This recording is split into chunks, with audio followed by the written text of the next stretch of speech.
ये दुनिया इतनी बुरी क्यों है? यदि आप यह प्रश्न कर रहे हैं तो यह केवल उसी व्यक्ति के लिए होगा जिस व्यक्ति ने अपना दृष्टिकोण अपना एक अलग तरीके का बना के रखा होगा, क्योंकि यह दुनिया यदि वाकई में बुरी होती तो यह हर व्यक्ति के लिए बुरी होती।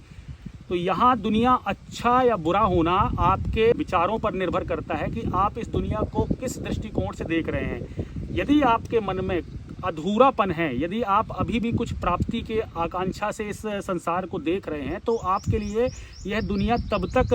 बुरी लगेगी जब तक कि वह विषय वस्तु आपको प्राप्त नहीं हो जाते हैं। यदि आपको वह विषय वस्तु प्राप्त होने लगे जो आपके इच्छा अनुकूल हैं, जो आपको आनंदित कर रहे हैं, तो फिर आपके लिए दुनिया अच्छी होने लगेगी। होता है ना कि हम अपने मन की नौकरी पा जाते हैं, हम अपने मन का विवाह कर लेते हैं, तो हमें हमारे मन का जो जीवन साथी होता है वह मिल जाता है। तो इस तरीके से अगर आपका जीवन चलता रहेगा तो आप अपने जीवन को यह कहेंगे कि हमारे लिए दुनिया अच्छी है, लेकिन आपकी स्थितियां जो हैं वह आपके अनुकूल नहीं है, इसीलिए आपको लग रहा है कि दुनिया बुरी है जी। जबकि दुनिया ना ही अच्छी होती है ना ही बुरी होती है। जिस दिन आप अपनी आत्मा में स्थिर होते हैं, जिस दिन आप अपने अंतरात्मा में जाने का प्रण लेते हैं, उसी दिन से आपके जो दुखों की जो न्यूनतम अवधि है वह प्रारंभ हो जाती है। इसीलिए आपको सोचना होगा कि इस दुनिया को आप किसी और के बताने या अपने जो दो आंखों से आप देख रहे हैं उस दृष्टिकोण से बिल्कुल भी आप उसको सत्य समझने की भूल ना करें।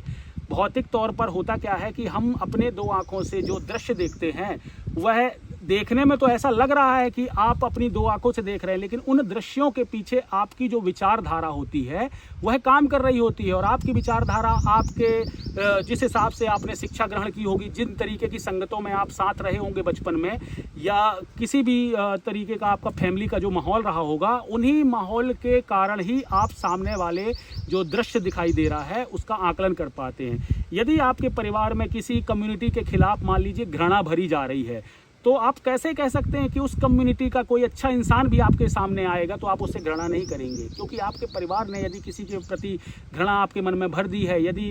भेदभाव आपके मन में भर दिया गया है, तो निश्चित रूप से आप फिर दुनिया में अच्छाई और बुराई के पैमाने पर ही अपने जीवन को तौलते रहेंगे और आप हमेशा दुखी रहे आएंगे। इसीलिए आपको यथा स्थिति में स्थिर होने का मंत्र सीखना होगा, जिसे हम कहते हैं अपनी आत्मा में स्थापित होना।